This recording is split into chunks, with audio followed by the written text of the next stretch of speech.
Hey, this is Cool Trains in Montreal, and I thought I'd show off a couple of new rail cars and some new locomotives.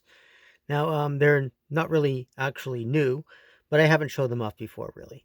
And this new railroad, meaning a railroad from the 70s that hasn't been seen in a while, is the Maine Central. And most people probably forget a lot about the Maine Central.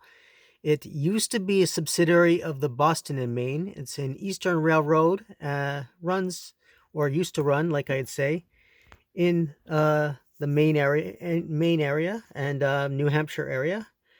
And this is the color scheme that I like the most. Really, it's the last color scheme that they had, and it had this amazing, really cool, like pine tree, I guess, in a circle. I mean, the circle represents the transportation and stuff like that, and the pine tree obviously represents the region that it was serving. And that was the interesting part about railroads from the 70s. They were all kind of regional railroads. There were, yeah, larger ones, whatever, but they still had a lot of smaller regional ones. And they had their interesting color schemes and their interesting kind of regional iconic symbology here. And this is a pretty good example of that. So this also railroad got amalgamated at one point into the Gulford. Now, obviously, this is a Delaware and Hudson boxcar, but Delaware and Hudson was very briefly in the Gulford system. Maine Central was reorganized into Gulford probably in the early '80s because the railroad was basically gone bankrupt. It had become probably less well known and less profitable due to a lot of the industrial complex being closed down in the Northeast. So after that, of course, it reinvigorated itself into Pan Am. So today's Pan Am, which of course is actually being bought out by CSX or whatever, evolution continues. This little railroad here ended up becoming Pan Am at one point.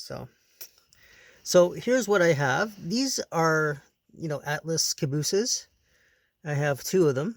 And what I really like about them is, yeah, they're the standard Atlas caboose, whatever. But I really like the paint scheme. I like the yellow. Now, this railroad had other paint schemes. It had more Boston, Maine looking like paint scheme. But I have these two GP7s. I'm going to run them in a second here. Yeah, so let me run them the other way. And these are Atlas. Everything here is Atlas. These two GP7s and this caboose. It's a cupola type caboose. Yeah, now I bought these as what you could say they were kind of branch line locomotives. And what I wanted them for would be more for interchange with my Canadian Pacific.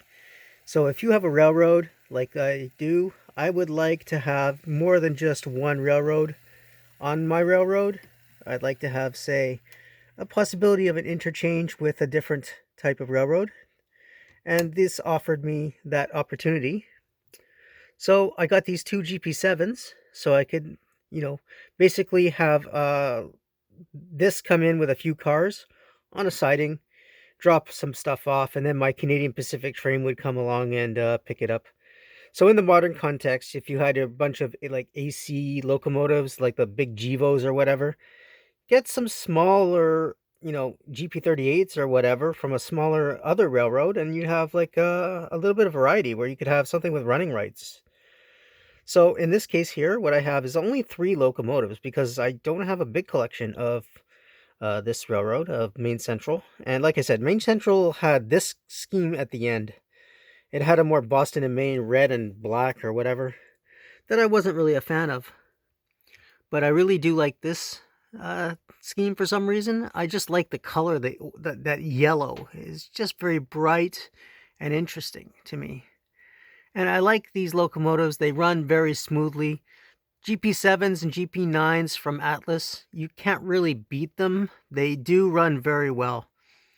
So this is just a good example of Using a smaller railroad and getting maybe just 2 or 3 locomotives from another railroad, and using it as an example of having, somewhere to exchange your freight cars, so to show that your railroad goes somewhere and has some kind of connection to the outside world, which is kind of what I wanted with these.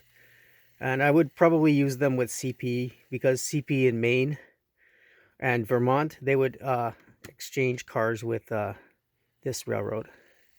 Now, unfortunately, a lot of this rolling stock, now you'll see it still, but on the Conway Scenic Railroad. I think they have a GP7, a real GP7 painted just like this in the harvest yellow, they call it. Yeah, so as you can see there, I have the 2 cabooses. They're 2 different road numbers. And I have a GP38 in the back there that runs very smoothly as well. And these 2 locomotives really do the job. They really look, as I said, I used to love having 2 of a kind just so that I could do this and have like a mirrored image of 2 locomotives back to back. And I think this railroad is really nice. And it works well. And I was seeing some of these, circle pine tree boxcars in the Montreal area up until probably 5-7 years ago as ghost railroads. Anyways, and this is my little layout. Changed around a little things again. I have like, the church there. And here's my trucks that I got from Udisco when that went out of business. Somebody plucked over all the trains, but I did get all those trucks. So that's really good. So I'm going to do a couple more of these little videos of some of my other collection. Anyways, if you like what I do, please subscribe to Cool Trains in Montreal. Have a good day.